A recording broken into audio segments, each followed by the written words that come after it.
राम राम सा मारा YouTube channel Marwari food junction में थारो घणो घणो स्वागत है। आज हम बनाने जा रहे हैं राजस्थानी स्वादिष्ट मसाला लस्सी। एक बार पियोगे तो बार बार पियोगे। गर्मी में इसे ज़रूर ट्राई करें। यहाँ मैंने आधा किलो फ्रेश दही लिया है। अब इसे मदानी की सहायता से अच्छे से मथ लेते हैं। अब इसमें लगभग आधा गिलास पानी का ऐड कर रहा हूँ। अब को भी अच्छे से मिक्स करेंगे।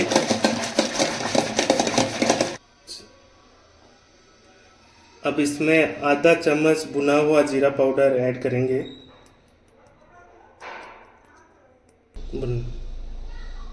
ये जीरा डाल दिया है। अब इसमें अपन काला नमक पाउडर भी डालेंगे, तो 1/4 टीस्पून काला नमक पाउडर का डालना है। अब जीरा पाउडर और काला नमक पाउडर दोनों को अच्छे से मिक्स कर लेते हैं। अब अपनी स्वादिष्ट मसाला लस्सी तैयार है। ऐसे ही स्वादिष्ट व्यंजनों की रेसिपी के लिए हमारे YouTube चैनल को लाइक, शेयर एंड सब्सक्राइब करें। धन्यवाद।